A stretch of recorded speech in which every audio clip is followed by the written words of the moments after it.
So I'll go ahead and pull up the poll for question one, and then read it out loud. So a 79-year-old patient with a deteriorating mental state over a 3-week period has an exaggerated startle response with violent myoclonus elicited by turning on the room lights, speaking loudly, or touching the patient. Myoclonic jerks are also seen. What is the diagnosis? Alzheimer's disease, Spongiform encephalopathy, Lewy body dementia, Huntington's disease, or Parkinson's disease. I'll give everyone another 15-30 seconds to put their answers in.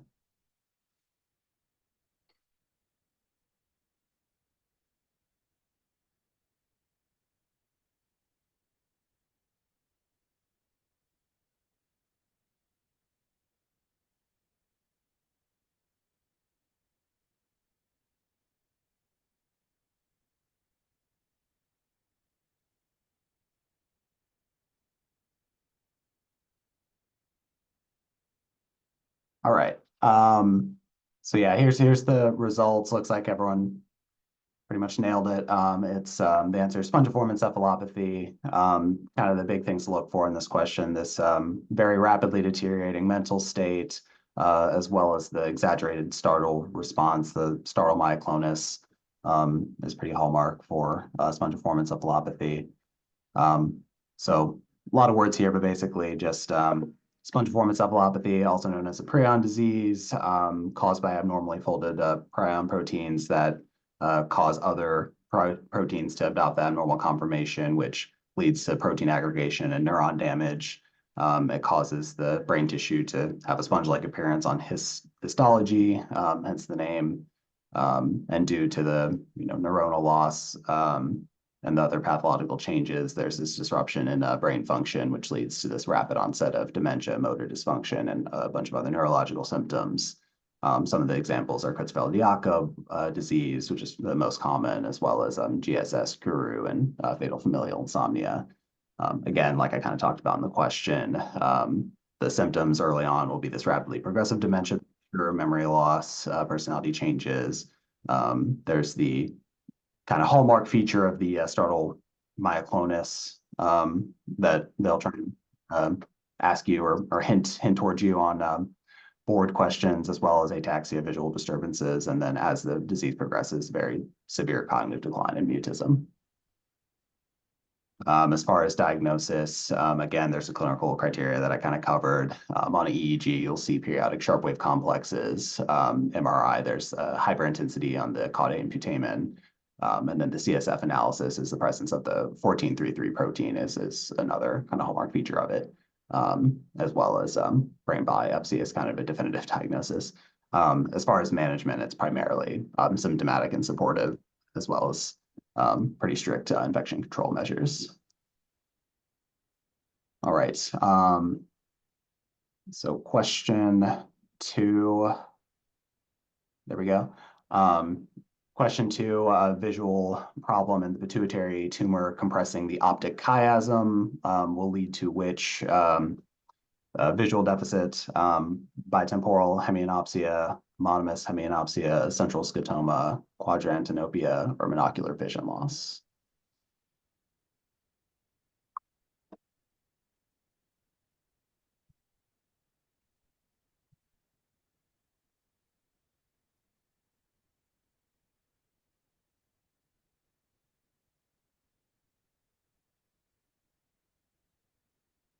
I really think he dropped it.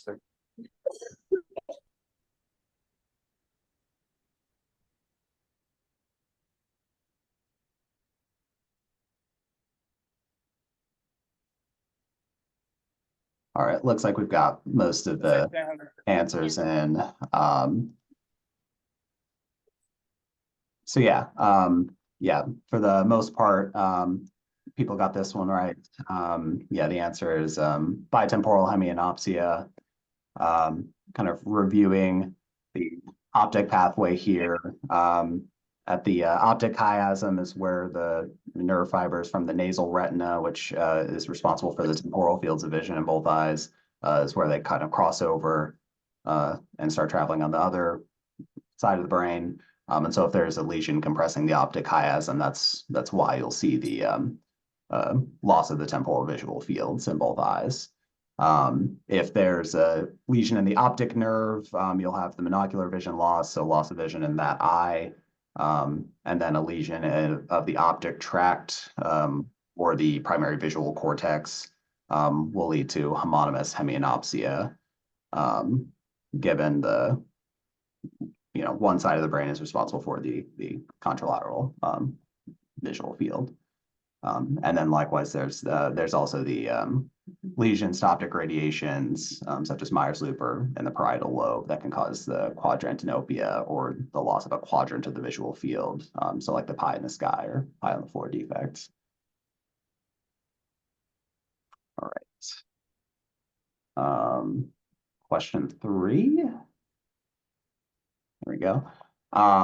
So question 3, a patient presents with a severe occipital headache, bilateral papilledema, no other abnormalities. They have chronic acne and they're treated with isotretinoin. Lumbar puncture has elevated opening pressure with no cells, 62 milligrams per deciliter of glucose and 22 milligrams per deciliter protein. CT is normal. What is the diagnosis? Bacterial meningitis, subarachnoid hemorrhage, viral meningitis, idiopathic intracranial hypertension, or migraine.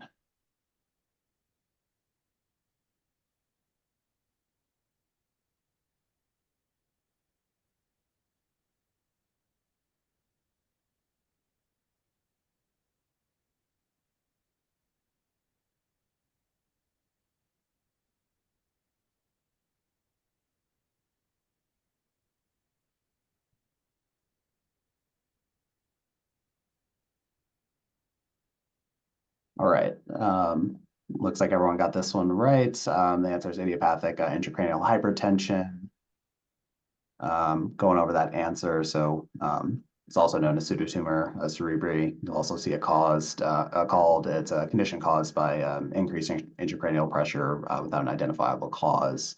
Known risk factors are obesity, female gender, certain medications such as isotretinoin, or systemic conditions. Presentation will be with severe headache, usually worse in the morning and lying down, visual disturbances with progressive vision loss. And then papilledema is kind of a hallmark feature. On fundoscopic exam, you'll see papilledema. That'll likely be mentioned in the question stem. And it can cause some other symptoms as well.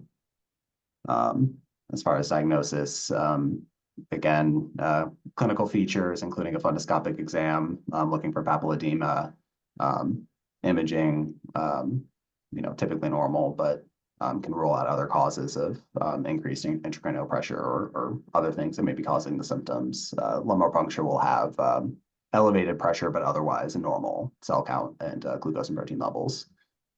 As far as management, acetazolamide is first line to reduce CSF production. And then depending on the severity, some patients do require things like CSF shunting to divert cerebrospinal fluid and reduce intracranial pressure. And treatment's important to prevent, progressive vision loss and possibly blindness.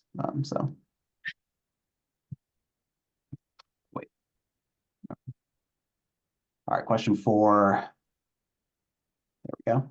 All right, so question 4, a 62-year-old male with diabetes is not making sense. So for example, saying things like, "Are seeing his front pursuit stalking," normal intonation, but no one in the family can understand him. Verbally responds to questions with similar utterances, but fails to successfully execute any instructions.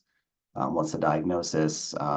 Global aphasia, Broca's aphasia, Wernicke's aphasia, anomic aphasia, or primary progressive aphasia.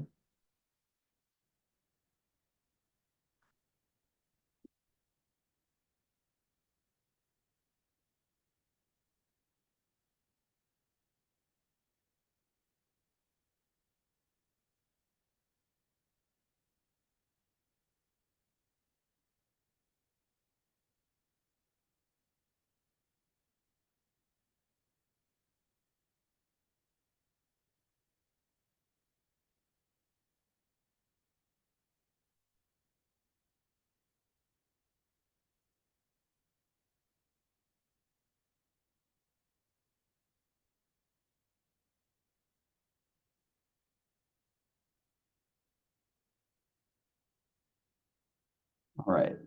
Um, some mixed answers here. But most people got the right answer, which is the Wernicke's aphasia.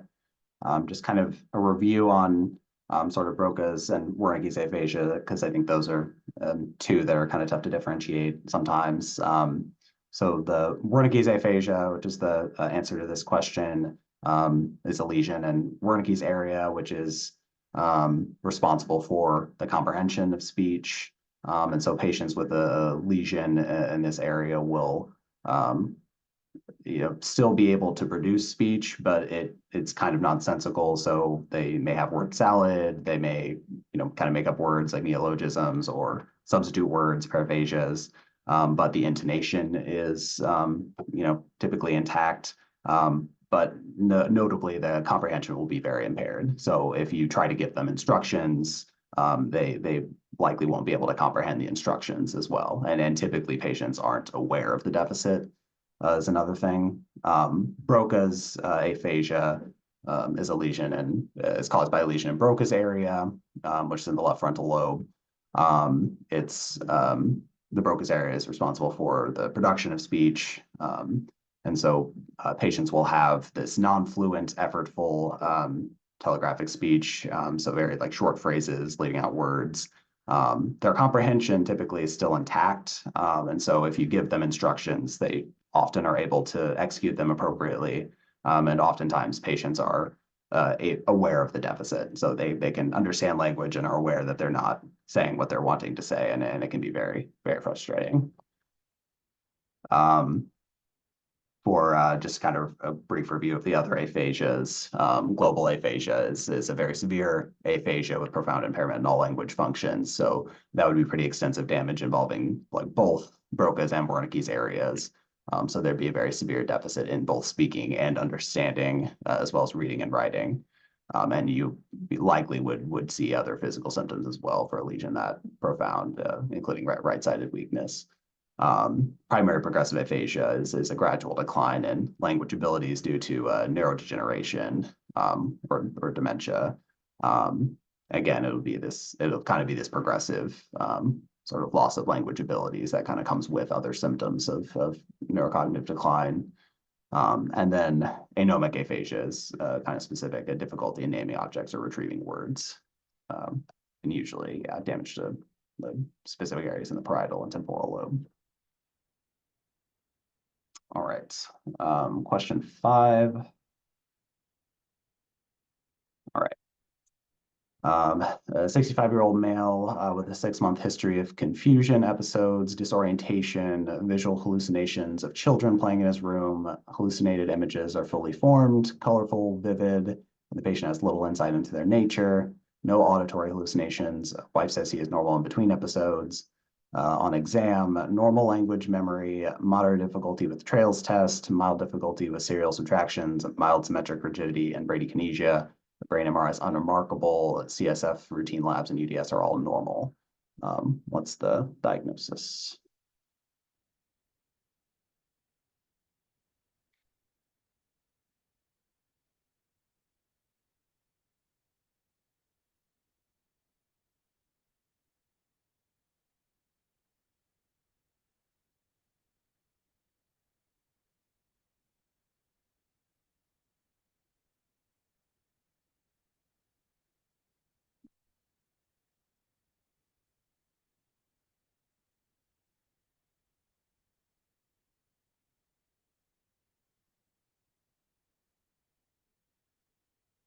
All right, we'll take a look at the answers here. Looks like most of them are correct with the Lewy body dementia. This one's a bit tricky because it gives you some other features that are sort of prominent for some of the other answer choices. But the Lewy body dementia picture is kind of classically this early symptom of visual hallucinations. As well. For the delirium, I think they, kind of tried to point out here at the very end there that the brain MRI is unremarkable, and then the all of the lab workup is normal, kind of ruling out a medical cause. And then the Parkinson's disease you would I think typically expect some of those motor symptoms kind of early on and prominent before you start seeing more of a dementia picture or other dementia symptoms. So just kind of brief review of Lewy body dementia, progressive neurodegenerative disorder characterized by the presence of Lewy bodies in the brain, which are these abnormal aggregations of alpha-synuclein protein. Again, affect several neurotransmitter systems, especially dopaminergic and cholinergic pathways. So you'll see this fluctuating cognitive impairment, visual hallucinations, which is kind of a hallmark feature. They usually mention that in a question stem on an exam, and impaired attention. They will have some of those motor symptoms, so that's why I think they included those in the question. And then they can have other symptoms as well, like autonomic dysfunction, mood disturbances, REM sleep behavior disorder. Again, diagnosis is, clinical assessment's important because you have to, have other similar dementias and delirium as well on your differential. Need to make sure you rule those out. But otherwise, a lot of the imaging workup isn't especially remarkable. And then management, you can use cholinesterase inhibitors and otherwise kind of support them or supportive or symptom management, such as like cautious use of antipsychotics. And then a brief review of the other dementias. So Parkinson's disease dementia is, develops in individuals with Parkinson's disease. And so it is kind of similar to Lewy body dementia and will have similar symptoms, but classically you'll have those motor symptoms such as the bradykinesia, rigidity, tremor, postural instability, all kind of prevalent at first, and then later on you'll have this cognitive decline in dementia. For Alzheimer's disease, this is the most common form of dementia, very progressive, steady memory and cognitive function loss. And then vascular dementia, that's due to cerebrovascular disease, just insults to the blood flow in the brain. It is classically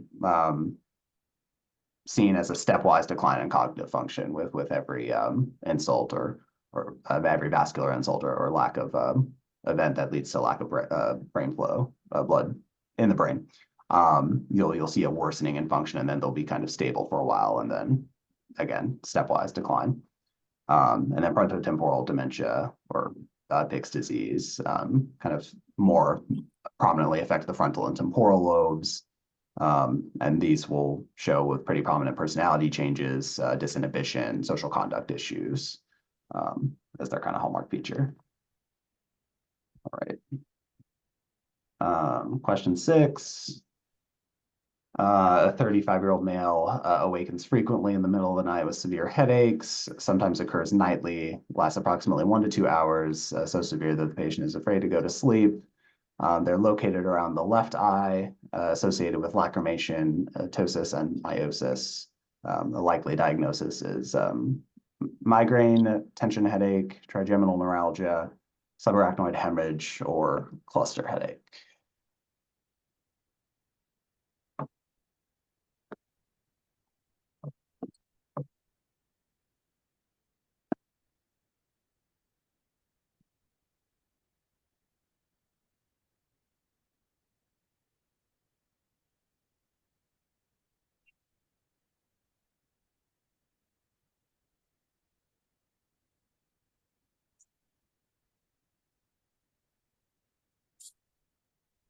I think most people have their answers in, so I'll go ahead and close the poll. All right. And yep, everyone got this one. It's a pretty classic presentation of a cluster headache. This severe headache, often occurring around the same time of day, located around the eye, or kind of temporally, as well as some of these other features associated with it, like the lacrimation, ptosis, and meiosis. Again, yeah, they can occur in either clusters or cyclical patterns, hence the name. Some question of if the trigeminal autonomic reflex is involved, and if there's association with the circadian rhythm. And again, the characteristics are pretty definitive, usually around the eye or the temple, one eye or one temple, very severe, lasting anywhere from 50 minutes to 3 hours, as well as some of the autonomic symptoms on the affected side. And then alcohol or certain foods can trigger attacks. As far as diagnosis, again, primarily clinical, but you can rule out other causes if you're uncertain. And as far as treatment, oxygen therapy, so 100% oxygen can provide really quick relief, as well as triptans. And then there's also preventative treatment such as verapamil or other calcium channel blockers, and then avoiding anything that may trigger it, such as like alcohol or certain foods, as mentioned before. All right. Question 7. All right. So atrophy, a patient with atrophy of the intrinsic muscles of the right arm and forearm. Reflexes are generally brisk. Plantar reflexes are extensor. Electrophysiology shows widespread fasciculations, fibrillation, and sharp waves. Normal sensation, muscle spasticity with positive sharp waves on EMG. What is the diagnosis? Multiple sclerosis, peripheral neuropathy, myasthenia gravis, amyotrophic lateral sclerosis, or Duchenne muscular dystrophy.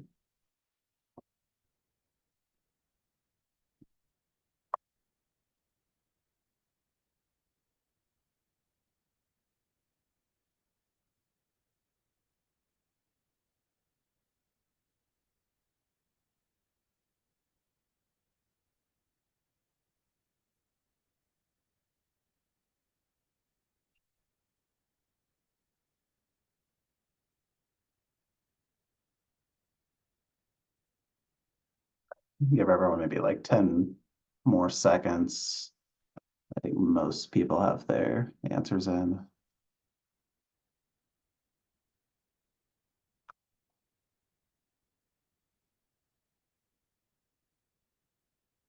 All right. All right. Yeah, so the answer to this one is ALS, or amyotrophic lateral sclerosis. It's a progressive neurodegenerative disorder affecting both the upper motor neurons and the lower motor neurons, and that will kind of be a key to look for in some of the in the question stems is symptoms from both lesions to upper motor neurons and lower motor neurons. So it's characterized by degeneration of motor neurons in the brain and spinal cord, muscle weakness and atrophy. Typically starts in hands, feet, or bulbar muscles, progressively worsens, can cause atrophy, fasciculation, spasticity, increased reflexes, including those extensor plantar reflexes. And then lower motor neuron signs, you'll have the fibrillations and positive sharp waves, and then can also cause bulbar symptoms. Diagnosis is clinical evaluation. Again, signs and symptoms of both upper and lower motor neuron involvement. EMG will show those widespread fasciculations, the fibrillation, and positive sharp waves. Again, neuroimaging usually rules out other things. Laboratory tests also ruling out other things. And you can also do genetic testing. And as far as management, riluzole is primary medication, which has multiple mechanisms, but reduces glutamate-induced excitotoxicity. And then edarafone is an antioxidant that may slow some functional decline, and then symptomatic treatment such as medicine for spasticity or pain or saliva production, and then various forms of therapy and support as well. All right, question 8. There you go. What MRI finding would most specifically indicate a diagnosis of Huntington's disease? Atrophy of the hippocampus, atrophy of the caudate nucleus, atrophy of the frontal lobes, atrophy of the temporal lobes, or enlargement of the ventricles due to cortical atrophy.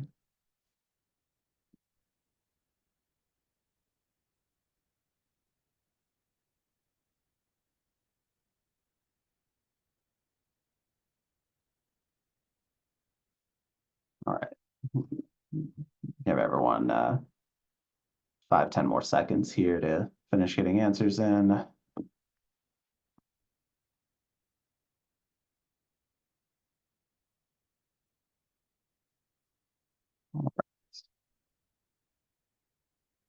All right. So yeah, the answer to this one is B, atrophy of the caudate nucleus or the head of the caudate, may also be worded as. So Huntington's disease, progressive autosomal dominant neurodegenerative disorder characterized by degeneration of specific brain regions, particularly basal ganglia. It's caused by the CAG repeat extension in the HTT gene on chromosome 4, which produces the abnormal Huntington protein. As far as symptoms, you'll see the chorea, so involuntary rapid irregular movements, dystonia, abnormal muscle contractions or posturing, bradykinesia, and gait and coordination issues. Can also cause executive function issues, impairments in planning, organizing, problem solving, as well as problems with memory, and then also behavioral symptoms. So irritability, depression, anxiety, and then in a more advanced cases, psychosis and obsessive compulsive behaviors. Again, clinical evaluation is key in the diagnosis. Neuroimaging, so MRI will show atrophy of the caudate nucleus and putamen, which is specific for Huntington's, and then genetic testing, so confirmatory test for the CAG repeat. And then management is, again, primarily symptomatic and supportive, as well as genetic counseling. All right, question 9. There we go. All right, a 10-year-old child with frequent episodes of brief lapses of consciousness without premonitory symptoms, lasts 2 to 10 seconds, followed by immediate and full resumption of consciousness without awareness of what has happened. What findings will show on the EEG? So 3 hertz spike and wave discharges, 4 to 6 hertz bilateral polyspike and slow wave discharges, 1 to 2.5 hertz slow spike and wave activity, burst suppression pattern, or diffuse slowing.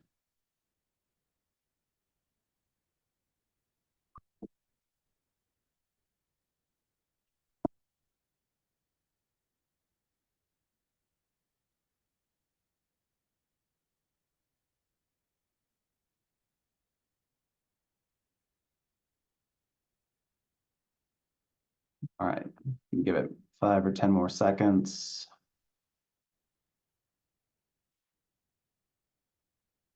All right, I think pretty much everyone has answered. All right. So yeah, the answer to this one is A, the 3 hertz spike and wave discharges.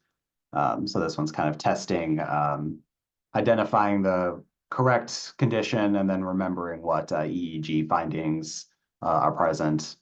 So this is an example of absence seizures or childhood absence epilepsy.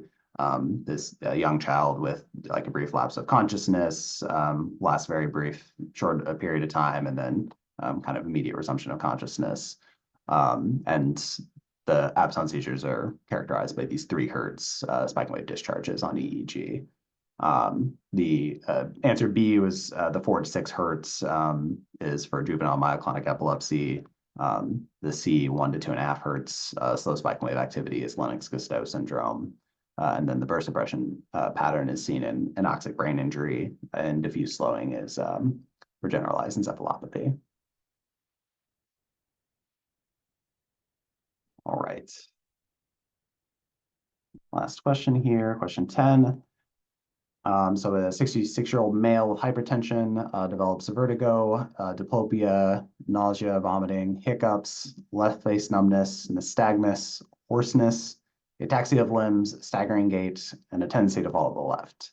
What is the diagnosis? Cerebellar stroke, multiple sclerosis, lateral medullary stroke, brainstem tumor, benign paroxysmal positional vertigo.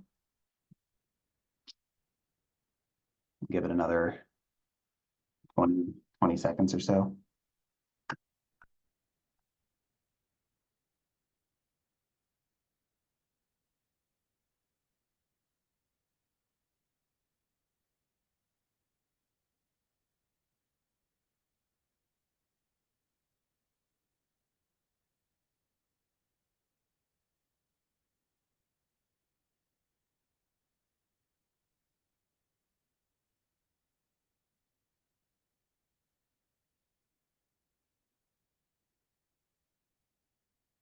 All right.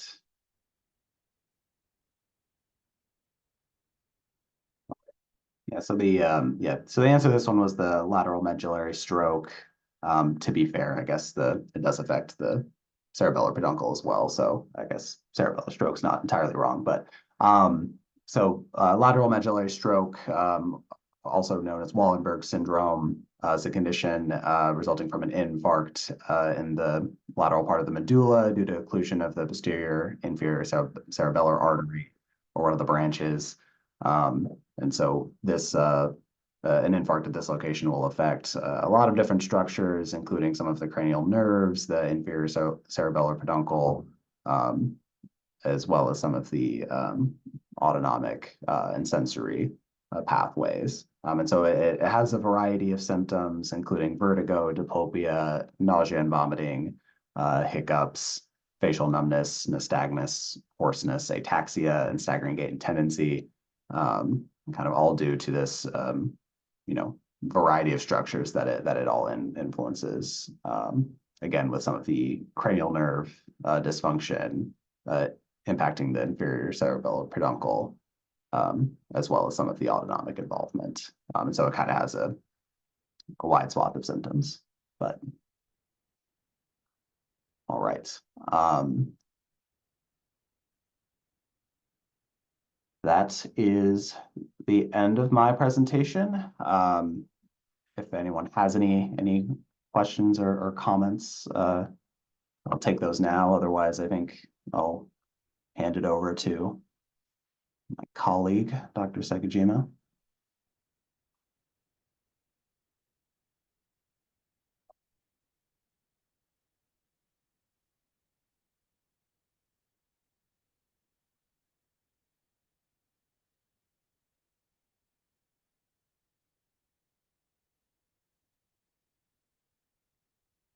Okay, let's see here.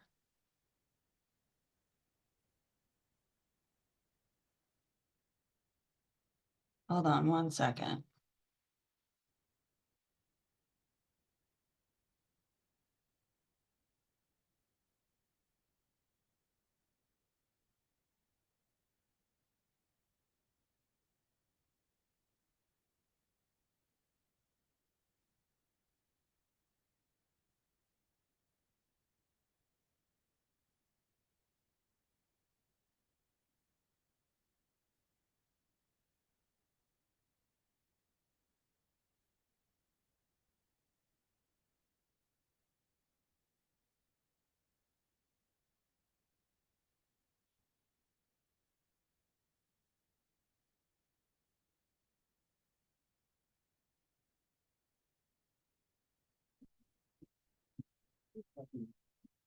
Okay.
Okay, Orlando had to help me set it up, but let me know if there's any tech issues.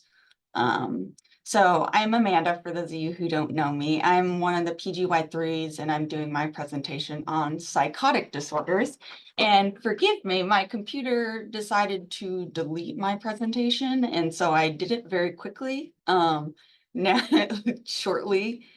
before this, so there may not be any teaching slides on some of them. But I do want to point out, shout out to anyone who realized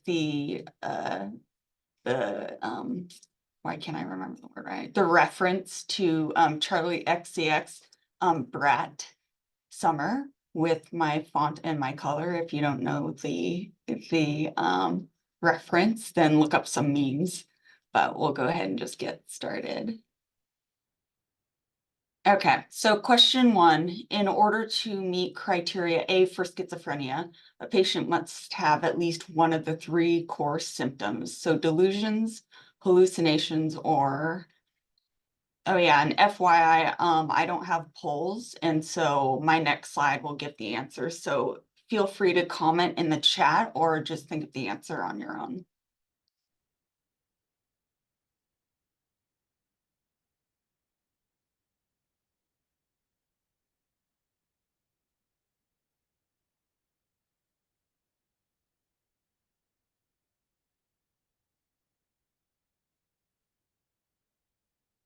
Okay, so I'll go to the next slide. The answer is disorganized speech.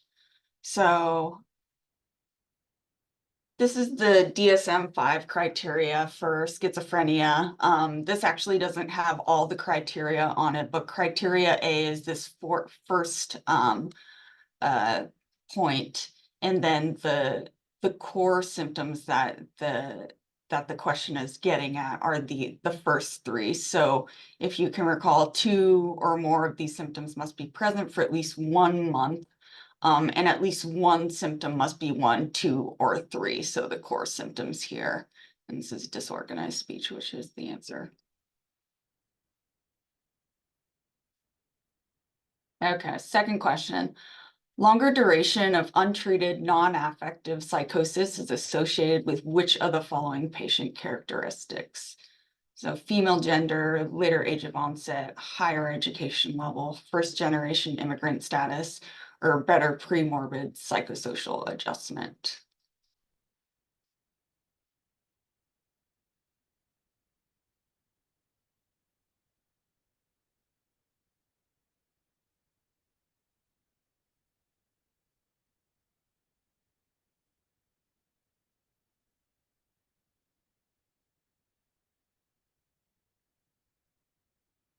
Okay.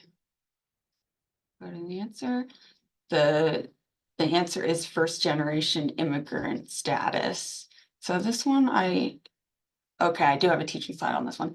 So these are risk factors for longer duration of untreated psychosis. One of the biggest risk factors is having first generation immigrant status. Other risk factors include earlier onset of the psychotic disorder and also male gender. Okay, so here's some antipsychotics, Psychofarm for y'all. Which of the following second-gen antipsychotic medications has the lowest affinity for the D2 receptor?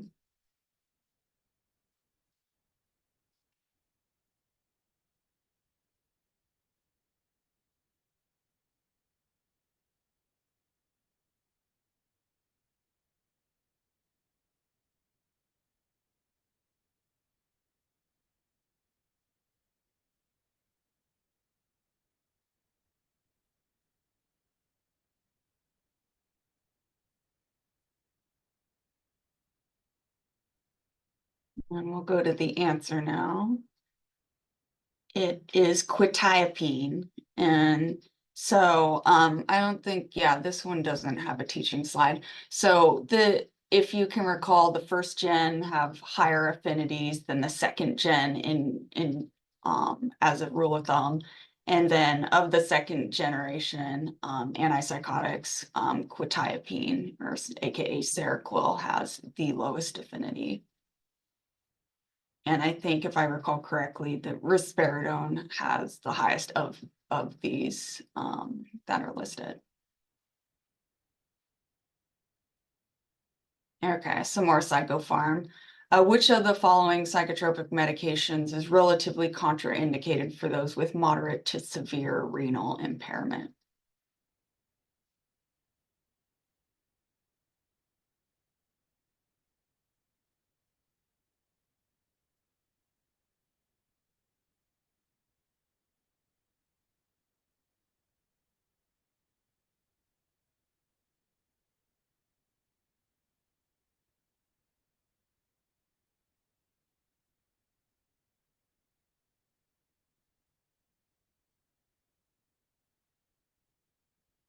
Okay, we'll go to the answer, and it's paliperidone.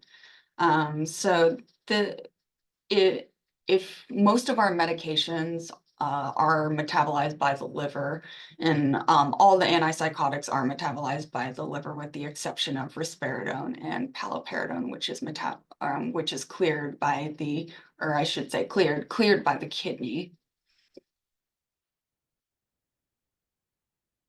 Okay. Increased risk factors for the development of postpartum psychosis include being over 30 years of age, complicated delivery, multiparity, or maternal history of prior episode of postpartum psychosis.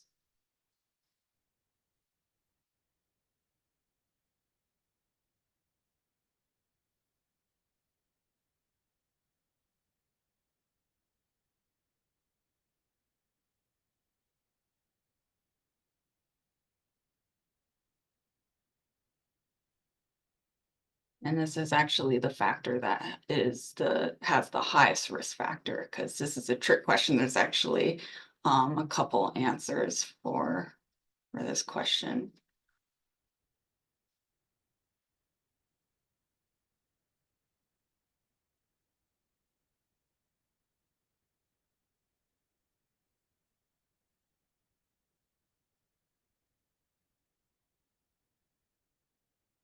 Okay, we'll go to the answer here. And the correct answer is D, maternal history of prior episode of postpartum psychosis. And so that is the #1 risk factor, and this one's tested on PRITE quite a bit, is history of previous episode of postpartum psychosis. And then I listed below that one, I put a star next to it so you'll remember, but there's other risk factors listed below, which include history of affective illness, family history of psychosis, primiparity rather than multiparity, perinatal and neonatal complications, lower socioeconomic status, and lack of social support or absence of partner in peripartum phase. Okay, question 6. Who coined this term schizophreniogenic mother? And there's a few choices here: Emil Kraepelin, Sigmund Freud, Frieda Fromm-Reichmann, Gregory Bateson, and Theodore Litz.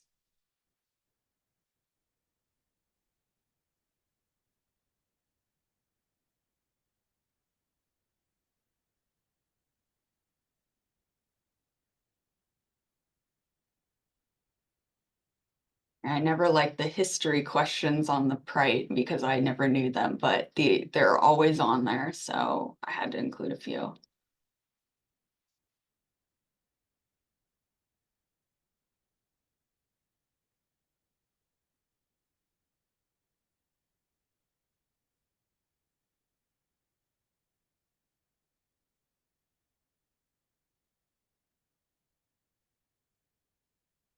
Okay, we'll go to the next slide for the answer. And the answer is Frieda Fromm-Reichmann. So this is a really old term it's a negative stereotype found in psych literature from the 1950s to the 70s by this woman here, Frieda Fromm-Reichmann. She was a German psychiatrist that was a contemporary of Freud's. Much of her work was done in psychoanalysis and the treatment of those with schizophrenia with psychoanalysis. So this term basically refers to mothers of individuals who develop schizophrenia, with an implication being that the mother induced the illness. And it just, there's a quote here on the right side that she had in her writings. But it was just talking about the important interactions that a baby, a child has in their early life. And it highlighted the role of what the role mothers have in patients' life. But there's many things wrong with this now debunked myth that we call now, but it's some interesting history. Okay. 7, in the clinical antipsychotic trials of intervention effectiveness study, 60% of patients with schizophrenia reported some substance use disorder. And this is key phrase here being not including tobacco. Which of the following substance was most commonly used? And this is not including tobacco.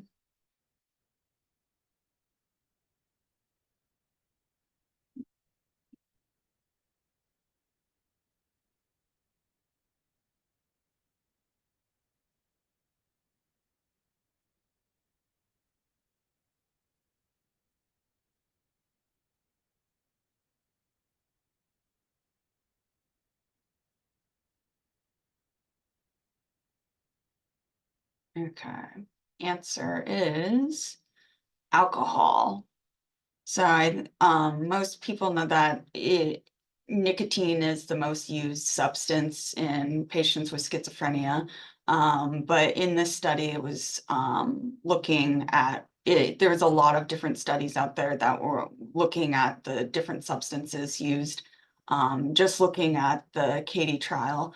But alcohol, I didn't know this one was the most commonly used, not including tobacco. Okay, there's robust evidence from epidemiological studies that the offspring of older fathers have an increased risk for which of the following disorders? And there's alcohol use disorder, schizophrenia, major depression, antisocial personality disorder, and ADHD.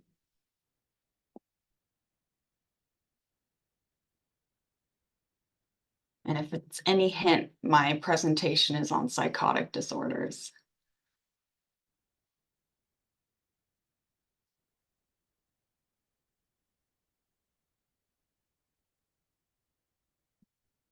I'll go on to the answer with this one. Since my presentation is on psychotic disorders, it's schizophrenia. And there are a lot of studies that show this. This is uh, a figure that I got from one of the reviews looking at advanced paternal age and risk of schizophrenia in offspring. And so basically what this chart shows is these are the different studies. And then the exposure category are the ages of men that they used compared to the reference category. But as you can see, this is younger and it gets older as you come up here, as you go down the list. And with the older ages, you're seeing here in this chart that there was a clinically significant a difference in the ages and the risk of developing schizophrenia. So I think the studies, they varied in terms of different ages that they used, but around like 45, 50 is when they said the risk is generally higher.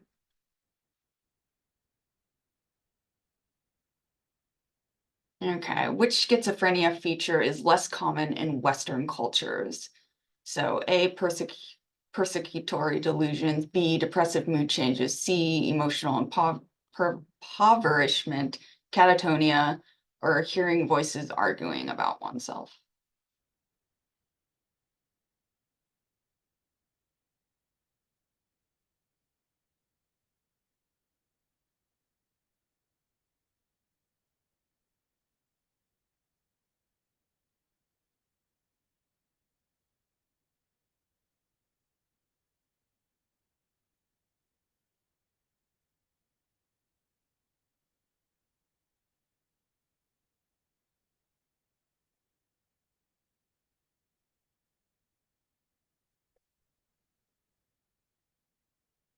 Okay, we'll go to the answer, and it is catatonia. There's a lot of interesting studies. I encourage you to look some up if you have time, but different features in different cultures. There's tons on PubMed. I'm not sure the reason there's hypotheses of why in each paper, but I just thought it was interesting that in Western cultures, catatonia is the least common or less common than compared to other cultures. Okay. This is one of my favorite questions. Which of the following is the Schneiderian first-rank symptom of schizophrenia? So persecutory delusions, depressive mood changes, emotional impoverishment, euphoric mood changes, or hearing voices arguing about oneself.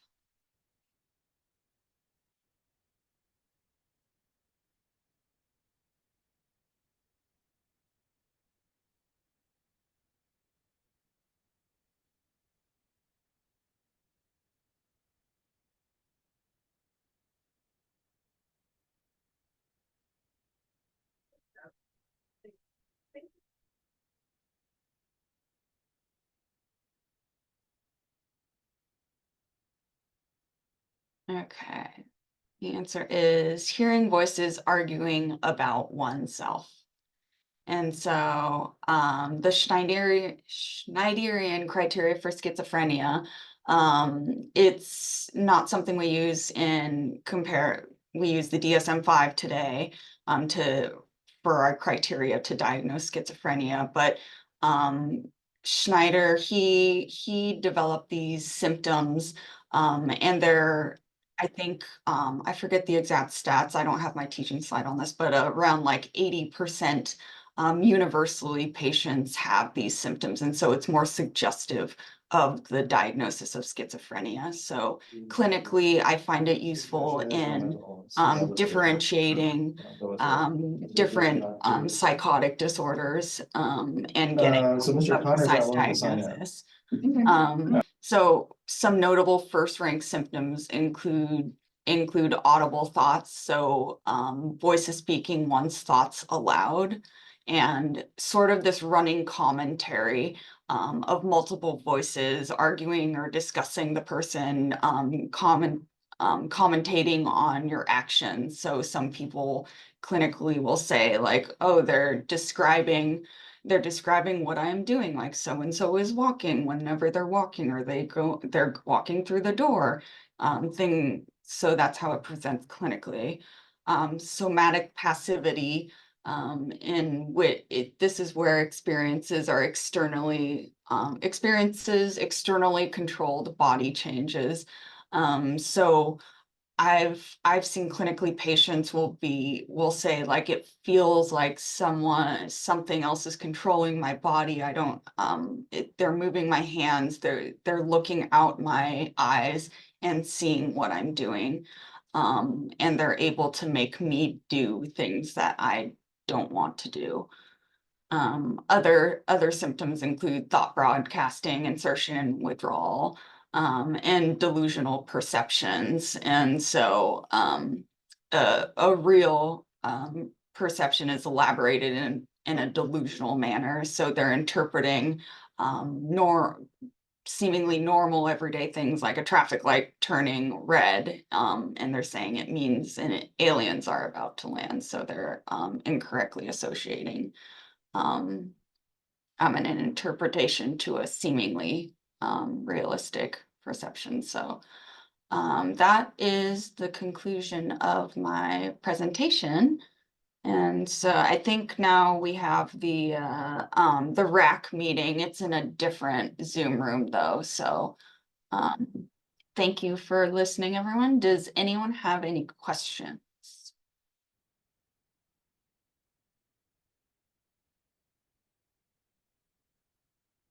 Okay. Thank you, Well, Dr. Sakajima. Thank thank you.